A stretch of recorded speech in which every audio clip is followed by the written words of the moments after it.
अस्सलाम वालेकुम everyone. E4U travel services लेके आ रहे हैं आपके लिए इंफॉर्मेशन। जैसे कि पार्ट 1 के अंदर मैंने आपको एक्सप्लेन किया था कि अगर आप पुर्तगाल जाना चाहते हैं तो उसके जॉब सीकिंग वीजे के लिए पहले उनकी एक वेबसाइट पे जाके आपने एक फॉर्म फिल करना है। तो जैसे कि ये फॉर्म हमने फिल किया था, मुझे उस फॉर्म का रिप्लाई विद इन 2 आवर्स आ गया था। तो जिन जिन अफराद ने वो फॉर्म फिल किया होगा उनको किसी को 2 आवर्स में, किसी को 1 आवर में, या किसी को कुछ दिनों के अंदर उसका रिप्लाई आ जाएगा। रिप्लाई आने के बाद जो सबसे जरूरी चीज है वो आपने एम्बेसी के अंदर अपॉइंटमेंट लेना है। अपॉइंटमेंट अब आपके कंट्री की प्रोसीजर है कि कंट्री के अंदर आप रह रहे हैं, उस कंट्री के अंदर अपॉइंटमेंट आपको कितने टाइम में मिलती है। अगर तो आप पाकिस्तान में रह रहे हैं तो फिर थोड़ा सा ये इसके ऊपर थोड़ी सी आपको मेहनत करनी पड़ेगी, स्ट्रगल करनी पड़ेगी अपॉइंटमेंट लेने के लिए। अगर आप इंडिया या बांग्लादेश में हैं तो अपॉइंटमेंट आपको थोड़ी सी इजीली मिल जाएगी। अगर आप खलीज में हैं, जीसीसी में रह रहे हैं, दुबई, सऊदीया, कतर, बहरीन, कुवैत, कहीं पे भी, तो फिर ये आपको अपॉइंटमेंट जरा इजीली अवेलेबल हो जाएगी।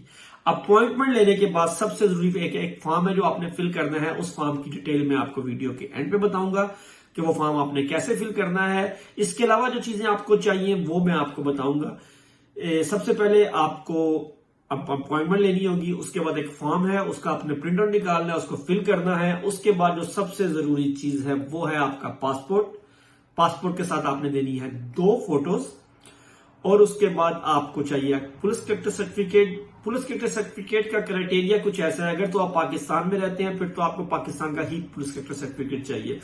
मगर अगर आप किसी जीसीसी कंट्री में रह रहे हैं या किसी अफ्रीकन कंट्री में रह रहे हैं तो फिर आपको उस कंट्री का पुलिस कैरेक्टर सर्टिफिकेट देना होगा। क्योंकि अगर आप पाकिस्तान से बाहर हैं और जिस कंट्री में रह रहे हैं आपको 6 मंथ उस कंट्री में हो गया तो फिर आपको उस कंट्री का ही पीसीआर देना पड़ता है, और वो पीसीआर आप बनवाएंगे। उसके बाद आपको एक मेडिकल इंश्योरेंस चाहिए, वो आप कहीं से भी ले सकते हैं मेडिकल इंश्योरेंस, पाकिस्तान से भी और बाहर से भी। अगर आपके कोई दोस्त वगैरह है वो भी आपको लेके दे सकते हैं। मगर अच्छी बात है कि आप जिस मुल्क में रहते हैं आप उसी मुल्क की से मेडिकल इंश्योरेंस कहते हैं करवाएं, और अच्छे से मेडिकल इंश्योरेंस का लिंक भी मैं आपको मेंशन कर दूंगा। पहले जैसे मेरे इंफॉर्मेशन के मुताबिक आपको यहां जाने के लिए बैंक स्टेटमेंट नहीं चाहिए थी, मगर अब मैंने जब डिटेल से चीजों को स्टडी किया तो उसके अंदर उन्होंने बताया कि आपको बैंक स्टेटमेंट चाहिए, और उस बैंक स्टेटमेंट के अंदर आपके पास तकरीबन 5,000 यूरो की अमाउंट जो है ना उसमें रिजर्व होनी चाहिए। उसका मकसद सिर्फ ये है कि जब आपको वीजा इशू करेंगे तो वो 60 डेज के करीब का वीजा होता है, तो 60 डेज के अंदर आप अपने एक्सपेंसिव कहां से लेंगे, तो उसके लिए उन्होंने मेंशन किया हुआ है कि आप अपना वीजा जब अप्लाई करेंगे तो बैंक स्टेटमेंट के अंदर आपके पास मिनिमम वो अमाउंट होनी चाहिए जो रिजर्व हो, और आप वहां पे इस्तेमाल कर सके जब आप वहां पे पुर्तगाल में पहुंच जाएंगे।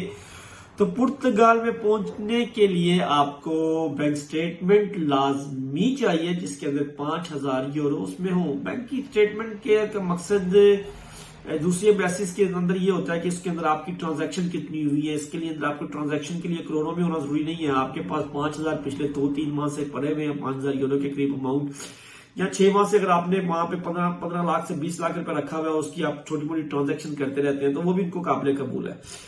तो लिहाजा आप इसको कंटिन्यू करें तो इंशाल्लाह ताला आपका जो वीजा है उसकी रेशियो बहुत अच्छी है, क्योंकि जॉब सीकिंग वीजा पुर्तगाल में बहुत ज्यादा वैकेंसीज हैं अच्छी जॉब्स की। अगर आपकी स्टडी अच्छी है और आपका जॉब एक्सपीरियंस अच्छा है तो बहुत उम्मीद है कि आपको ये वीजा मिल जाएगा। और पुर्तगाल यूरोप में एक वाहिद कंट्री है जो आपको ये वीजे की फैसिलिटीज दे रहा है बहुत ही आसानी से। ठीक है, बाकी वो जो फॉर्म जो फिल करना है, फॉर्म की वेबसाइट मैं नीचे मेंशन कर देता हूं। वो फॉर्म आपने प्रिंट आउट निकालना है, प्रिंट आउट निकालने के बाद फिल करना है, और फिर देखते हैं उस फॉर्म के ऊपर क्या होता है।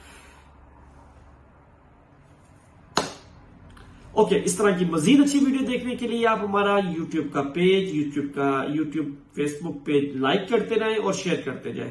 इंशाल्लाह ताला जैसे जैसे जो इन्फॉर्मेशन आती जाएगी हम आपको बहुत ही अच्छी इन्फॉर्मेशन देते जाएंगे। मुजम्मिल शरीफ लेके आए हैं आपके लिए E4U ट्रैवल एंड सर्विसेज से बहुत अच्छी information. Please like, subscribe my pages. अस्सलाम वालेकुम। कहते हैं गूगल पे आपको ये वाला जो एड्रेस है मैं नीचे मेंशन कर रहा हूँ, इसको आपने कर देना है। जैसे ही आप ये क्लिक करेंगे तो सबसे ऊपर जो ऑप्शन आएगी आपने इसको ले लेना है। जैसे ही ये ऑप्शन आएगी तो आप इसमें देख सकते हैं कि यहाँ पे आ रही है, क्योंकि मैंने इसे इंग्लिश में किया तो यहाँ से आप लैंग्वेज भी चेंज कर सकते हैं। तो यहाँ पे जैसे ही आप क्लिक करेंगे तो आप देखेंगे कि यहाँ पे सब कुछ आ रहा है, शेनियन एरिया, वीज़ा वगैरह के लिए। मगर हमने एप्लीकेशन फॉर्म फिल करना है जो एम्बेसी में जाने से पहले है, तो ये एम्बेसी के फॉर्म है और आपको क्योंकि इंग्लिश में चाहिए और हमारा ई वीज़ा नहीं है, हमारा मैनुअल वीज़ा है, तो हमने ये फॉर्म करना है, ई वीज़ा नहीं करना। हम इस फॉर्म को क्लिक करेंगे, जैसे फॉर्म पे क्लिक करेंगे तो ये ऑप्शन आ जाएगी। जैसे कि आप देख सकते हैं इस ऑप्शन के अंदर आपको हर तरह की चीज़ें आपको मेंशन करनी पड़ेंगी, ठीक है। तो ये चीज़ें जैसे ही क्लियर होंगी तो इंशाल्लाह ताला आपको चीज़ें आ जाएंगी, तो आप इसको देख सकते हैं और इस फॉर्म को आप फिल कर सकते हैं बहुत आसानी के साथ। तो ये फॉर्म फिल करने के बाद आपने एम्बेसी से अपॉइंटमेंट लेनी है और जैसे ही आपको अपॉइंटमेंट मिलेगी उसके बाद अपने डॉक्यूमेंट जो मैंने आपको बताया मेंशन किए हैं वो लेके आप चले जाइएगा।